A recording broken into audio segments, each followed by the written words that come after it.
एक बार बुद्ध अपने शिष्यों के साथ एक गांव से कहीं जा रहे थे। रास्ते में उन्होंने देखा कि कुछ लोग एक व्यक्ति को भगा रहे थे, उसे धिक्कार रहे थे और उसे बाहर जाने के लिए धक्का दे रहे थे। बुद्ध ने उस व्यक्ति को उठाया और उन व्यक्तियों से पूछा, आप लोग इस व्यक्ति को क्यों मार रहे हैं, क्यों धिक्कार रहे हैं? उनमें से एक व्यक्ति बोला, यह व्यक्ति नीच जाति का है, इसने हमारे सामने आने का दुस्साहस किया है। नीची जाति वालों का हमारे सामने आने का धर्म है ही नहीं। बुद्ध ने कहा, इस धरती पर कोई ऊंचा या नीचा नहीं है, यह धरती सभी के लिए समान है।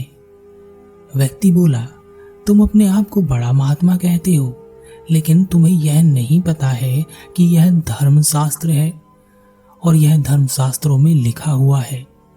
बुद्ध ने कहा, शास्त्रों की रचना किसने की? व्यक्ति ने कहा, इन शास्त्रों की रचना स्वयं भगवान ने की है।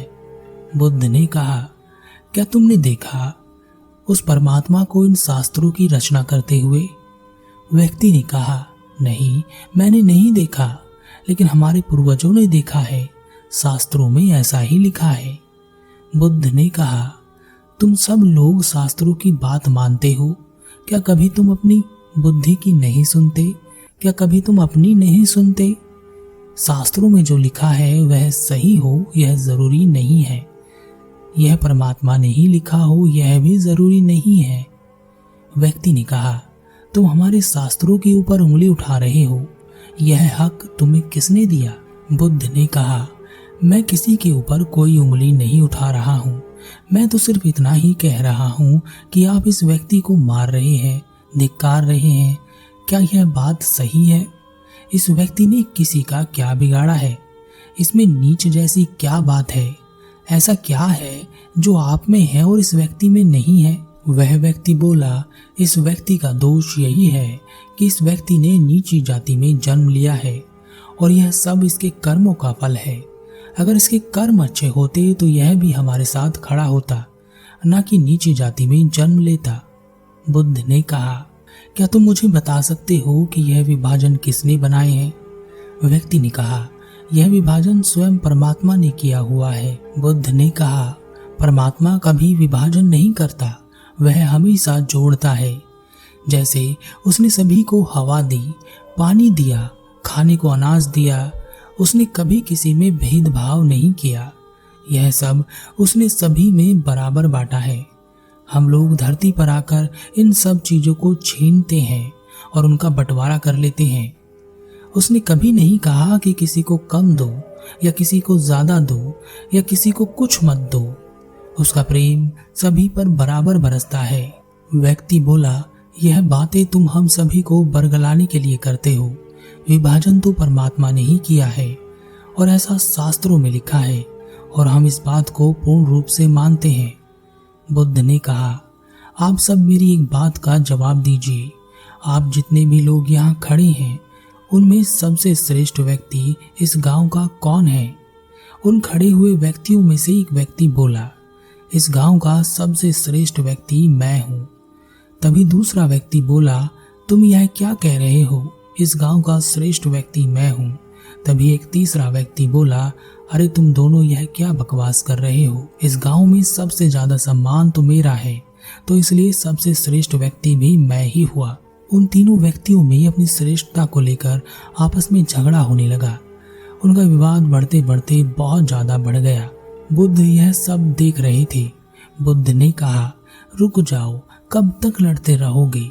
वह तीनों व्यक्ति पीछे हट गए और बुद्ध से बोले, आप ही हमारी समस्या का समाधान कीजिए। हमें से गांव का श्रेष्ठ व्यक्ति कौन है, आप ही बता दीजिए। बुद्ध मुस्कुराए और कहा, पहले आप मुझे यह बताएं कि आप में से कौन सा ऐसा व्यक्ति है जो श्रेष्ठ नहीं है? तीनों में से कोई नहीं बोला। बुद्ध ने दोबारा पूछा, अच्छा तो यही बताओ कि आप में से श्रेष्ठ व्यक्ति कौन है? फिर तीनों एक साथ बोले कि मैं श्रेष्ठ हूँ और इसी तरह तीनों व्यक्तियों ने एक दूसरे को अपने से नीचे बताया। बुद्ध ने कहा, देखो, अगर तुम ध्यान से देखोगे और बुद्धि से समझोगे तो तुम्हें यह बात समझ में आएगी कि विभाजन परमात्मा ने नहीं बनाया है, बल्कि हम लोगों ने ही बनाया है। तुम एक जाति, वर्ण और कुल के होकर भी श्रेष्ठता के आधार पर विभाजित हो गए। यह विभाजन तो परमात्मा ने नहीं किया, यह विभाजन तो तुमने खुद ही बना लिया है। और अगर इसको यही नहीं रोका गया तो एक और विभाजन हो जाएगा। तो यह समझो कि विभाजन परमात्मा ने नहीं किया है, इस विभाजन को हम इंसानों ने ही किया है। परमात्मा कभी किसी का विभाजन नहीं करता, वह सबको समान रूप से समान चीजें देता है। जिसकी जैसी दक्षता होती है वह वैसे ही उसकी दी चीजों का इस्तेमाल करता है। इसके लिए हम किसी के साथ नीची या छोटे कहकर अभद्र व्यवहार नहीं कर सकते। सब समान हैं और सबको सम्मान मिलना चाहिए। उन तीनों व्यक्तियों में से एक व्यक्ति बोला, बातें तो आप अच्छी कर लेते हैं, पर आपकी बात मानने योग्य है ही नहीं कि यह विभाजन परमात्मा ने नहीं किया। उन्होंने यह सब लिख कर दिया है, हम उसे टाल नहीं सकते। हम आपकी बात पर कैसे विश्वास कर लें? बुद्ध ने कहा, क्या आप मुझे एक बात बता सकते हैं कि आप इंसान की औलाद हैं या किसी जानवर की? व्यक्ति ने कहा, यह आप क्या पूछ रहे हैं?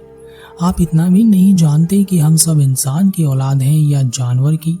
जरूर हम इंसान की ही औलाद हैं।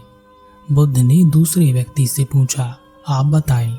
उस व्यक्ति ने भी कहा, इंसान की औलाद। बुद्ध ने तीसरे व्यक्ति से भी पूछा, आप भी बताएं। तीसरे व्यक्ति ने कहा, हाँ, हम इंसान की ही औलाद हैं। फिर बुद्ध ने उन तीनों व्यक्तियों से एक साथ पूछा, अब यह बताएं कि यह इंसान जिसको आप नीचा कह रहे हैं, धिक्कार रहे हैं, यह इंसान की औलाद है या किसी जानवर की? वह तीनों व्यक्ति खड़े रहे, किसी ने कुछ नहीं बोला।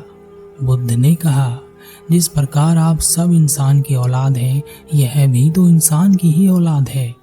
एक इंसान की औलाद अलग अलग कैसे हो सकती है? उनका विभाजन कैसे हो सकता है? हम सभी अपने व्यक्तिगत फायदे के लिए जातियां या वर्ण बनाते हैं। इसी तरह हम व्यक्ति व्यक्ति में भेद करके अपने स्वार्थ की पूर्ति करते हैं और इन सभी का दोष परमात्मा पर डालते हैं, जबकि इसमें परमात्मा का कोई हाथ नहीं है। हम मनुष्य अपने स्वार्थ में इतने चालाक और लालची हो गए हैं कि अपने फायदे के लिए हम परमात्मा को भी नहीं छोड़ते। हम रंग के आधार पर, भाषा के आधार पर, धन के आधार पर, पद के आधार पर विभाजन करते रहते हैं। हम अलग अलग तरह के विभाजन करते ही जा रहे हैं।